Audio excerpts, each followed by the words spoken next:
Dek, kamu nggak ikut seneng, Dek? Kalau nggak ikut seneng tak sate kamu, Dek. Ya seneng Gus. Ah, seneng. Kenapa Iyalah. kamu seneng alasannya? Lah itu udah ditutup itu Gus. Mana? Padepokan itu. Padepokan apa? Padepokan apa tadi? Nurjet. Nurjet.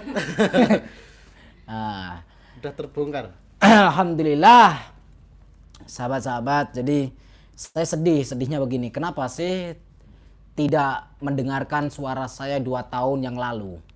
2 tahun yang lalu, saya ini mau curhat ya sahabat-sahabat. Sudah saatnya akan saya utarakan, saya akan berbicara di sini karena sudah 2 tahun saya mengendam, saya sembunyikan ya. Sudah 2 tahun saya sembunyikan di media, tapi sebelumnya saya sudah koordinasi sama teman-teman juga, banyak. Saya banyak hal, ada beberapa. Saya juga mohon maaf, Bang TIJ.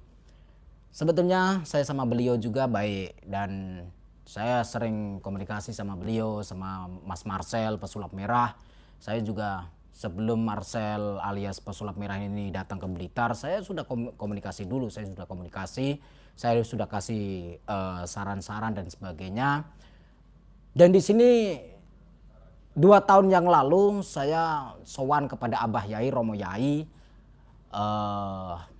apa namanya, Syekh Kiai Haji Agus Barnawi, Agus Hamid Barnawi ya. Itu guru saya dan gurunya Samsudin di Gunung Lawu. Nah, kalau pengen tahu Joko Arek, paham lah Joko Arek itu yang ada di Gunung Lawu juga, dekat sama padepokan saya karena beberapa kali Joko Arek juga main ke tempat padepokan saya tapi tidak pernah di live beberapa kali ya. Dan saya dengan Joko Arek sudah banyak ngobrol bla bla bla bla bla bla. Intinya begini. Saya hidup berjalan itu untuk umat. Saya sudah mewakafkan diri saya untuk agama dan untuk negara. Yang artinya saya siap membantu negara, kepolisian, Polri, TNI, saya siap membantu semampu saya dan sesuai dengan bidang saya, yaitu bidang spiritual. Intinya ingin menangkap penjahat, kita harus berpura-pura menjadi penjahat dan kita harus masuk ke dunia penjahat. Kalau kita ingin menangkap kancil ya kita harus seperti kancil, begitu ya, kita harus masuk ke kandang kancil. Kalau kita nggak bisa masuk ke kandang kancil, kita tidak bisa menangkap kancil tersebut. Seperti itu. 2 tahun yang lalu saya sowan kepada Abah Yai Romo Yai.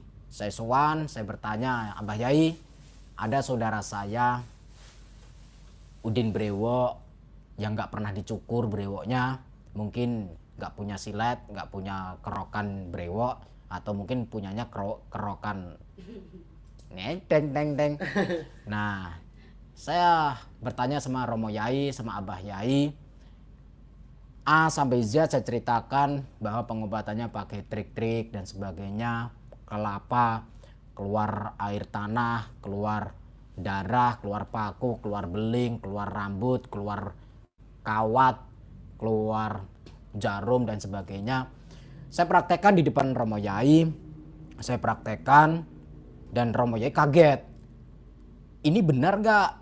Benar Abah Yai. Dan saya mengatakan demi Allah ini benar. Dan bahkan melakukan keris geledek atau keris apa sih, keris petir atau apa. Dan itu saya pernah beli atau pernah punya keris itu kalau nggak salah tahun 2013 yang lalu. Waktu saya masih nyantri di Banten, saya beli itu buat apa? Buat nyetrum belut. Ya. Tahu kan buat nyetrum belut? Kalau ke sawah belut itu kan dari ya disetrum pakai keris itu. Nah, belutnya langsung kloget lah, besoknya dimasak, digoreng. Itu. Jadi keris sakti itu gunanya adalah untuk menangkap belut. Nah, karena belutnya licin, ya kita harus setrum pakai apa? Keris sakti. Ngopi kan. Ini Anita Indigo ini. Halo sahabat-sahabat. Ini ngopi buat si Bewo. Jadi Anita Indigo ini istrinya ini. Ini suaminya. Nah, itu suaminya. Gantian. Jadi sahabat-sahabat, lantas apa yang perbincangan saya dengan guru, Abah Yai, Romo Yai mengatakan, kalau memang yang kamu katakan itu benar, ingatkan saudaramu sebelum jauh melangkah, sebelum kelewatan batas, kata Romo Yai. Saya siap, insya Allah sendiko dawuh. Sendiko dawuh itu samina wa atokna. Samina wa atokna itu apa ya?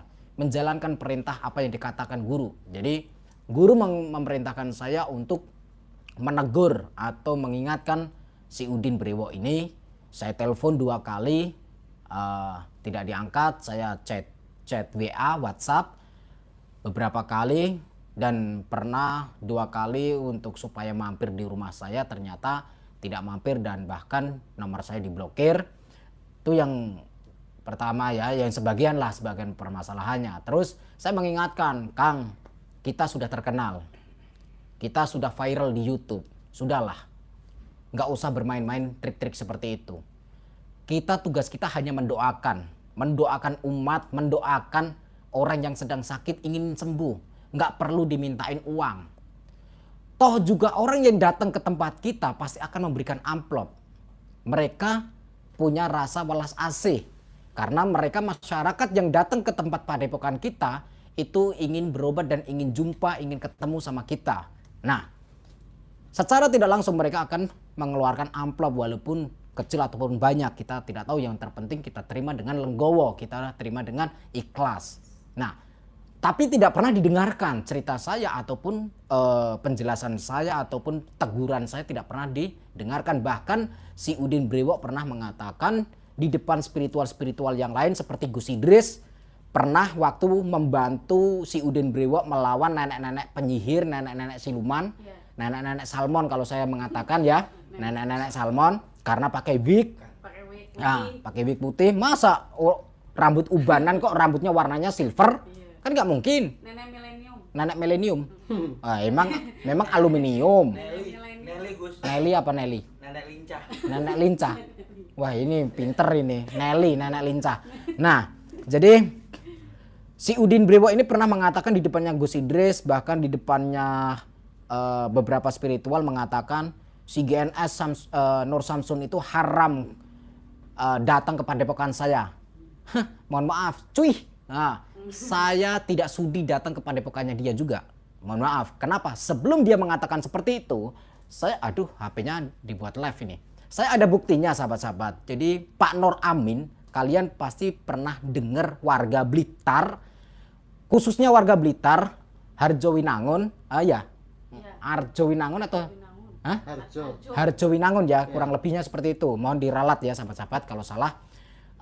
Jadi warga Harjowinangun ini ada salah satu pengusaha namanya Pak Nur Amin. Beliau pemilik sah dari rumah makan Omah Londo. Ada sedikit permainan anak-anak kecil di dalamnya. Beliau datang ke padepokan saya siang sampai malam itu ngobrol banyak-banyak tentang Samsudin. Tentang si Udin Brewo. Mohon maaf ya. Si Udin Brewo ini dibahas sama Pak Nur Amin. Pak Nur Amin bilang sama saya, Gus, tolong bantu saya. Saya bilang, bantu apa Pak? Saya kan nggak tahu apa-apa. Gini Gus, perkenalkan nama saya Nur Amin dan teman saya ini namanya Pak siapa lupa, ada fotonya di situ, nanti saya upload di komunitas ya.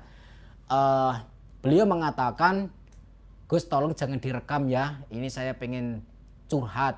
Saya pertama kali orang yang membantu mendirikan, membangun padepokan Nurjet Sejati. Nah, beliau Pak Nur Amin sebagai ketua atau pimpinan Yayasan Padepokan Nurjet Sejati. Setelah berjalan beberapa tahun, Pak Nur Amin diusir atau alias tidak pernah dianggap. Nah, terjadilah perselingkuhan antara si Udin dengan Zuni, si penyanyi ini. Si Udin curhat ke tempatnya Pak Nur Amin, akhirnya dinikahkan sama Pak Nur Amin, dibantu menikahkan. Ya, padahal si Udin Brewo dengan Zuni ini statusnya adalah kakak beradik angkat, kakak adik angkat. Karena apa? Si Udin Brewo datang ke Blitar. Ini kurang lebihnya curhatan dari Pak Nur Amin seperti itu. Ini saya akan menjelaskan apa yang pernah saya dengar dari mulutnya Pak Nur Amin. Ini ya, saya baru terbuka. Selama 2 tahun saya memendam atau merahasiakan di media. Dan di sini Pak Nur Amin cerita bahwa si Udin Brewok sama si Yuni penyanyi dangdut gagal ini selingkuh. Karena si Yuni ini adminnya atau asistennya, sekretarisnya. Nah, Witing Tresno jalaran saka kulino. Cinta itu karena dimulai dari keterbiasaan ketemu, akhirnya terjadilah sebuah kikuk-kikuk alias ya open BO lah. Lanang karo wedok itu kalau keluar masuk hotel gimana sih? Nah, open BO. Nah, alasannya pemagaran di mana gitu kan? Alasannya pemagaran atau undangan atau apa, ternyata janjian sama Yuni atau apa. Ini saya tidak memelintir, tetapi apa yang saya katakan sesuai dengan apa yang pernah saya dengar dari mulutnya Pak Nur Amin. Nah, dan di situ Pak Nur Amin masih hidup. Nah, terus ketahuan sama istri tua, istri pertama, karena sebelum sama Yuni si Udin ini katanya sudah pernah menikah, tapi diceraikan istri yang keduanya. Nggak tahu berapa bulan terus diceraikan, mungkin sudah nggak enak selakangannya atau gimana ya, asem atau gimana, kecut lah. Dan di situ Pak Nur Amin cerita sama saya meminta bantuan supaya menyadarkan si Udin Brewok. Tapi saya mohon maaf Pak, kalau mau saya bantu, yuk kita live. Si Pak Nur Amin tidak berani, nggak mau. Gus, boleh nggak tanpa saya? Saya jangan dimasukkan ke YouTube. Takutnya nanti saya dengan si Udin bermasalah, katanya begitu. Takut berantem lah, takut apa. Pesennya Pak Nur Amin begini, saya masih ingat. Demi Allah, demi Rasulullah, bahkan saya mengatakan demi syafaatnya Rasulullah Shallallahu Alaihi Wasallam. Pak Nur Amin mengatakan, Gus, untuk memberantas tikus tidak harus membakar kandangnya, tidak harus membakar gudangnya. Cukup dibantai tikusnya, gimana caranya? Tanpa merusak kandangnya. Itu. Nah, saya mikir, gimana ya caranya ya? Akhirnya berjalan waktu, seiringnya waktu, saya memiliki ide. Saya memiliki rencana. Seperti itu ya, salah satunya sampai sekarang. Dan beberapa tempo yang lalu, live streaming saya pernah mengatakan, saya berjanji tahun ini dia akan masuk penjara. Dan itu janji saya. Dan insya Allah Padepokan akan ditutup.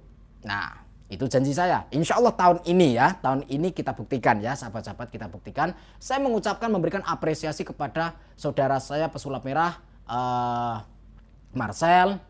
Dan di sini Anda hebat, Anda luar biasa, tidak sia-sia. Sebelum Anda atau sampean datang ke Blitar, ke tempatnya si Udin Brewok, komunikasi, teleponan sama saya, chattingan sama saya, sebetulnya saya sudah mewanti-wanti atau memberikan arahan kepada pesulap merah juga sebelum berangkat ke sana, atau dikala sampai di sana temui dulu Pak Nur Amin, nanti Pak Nur Amin akan membantu. Dan alhamdulillah sesuai dengan rencana, dan alhamdulillah beberapa bulan yang lalu sebelum Bang TIJ ya kena ujian, saya sering komunikasi dengan Bang TIJ juga, membahas tentang si ya youtuber lah, membahas tentang youtuber. Begini intinya, saya mengingatkan kepada teman-teman youtuber yang merasa mengaku guru-guru spiritual atau yang mengaku al-hikmah, yang mengaku ya, ini tolong dipahami bahasa tubuh saya, psikologi saya, yang mengaku.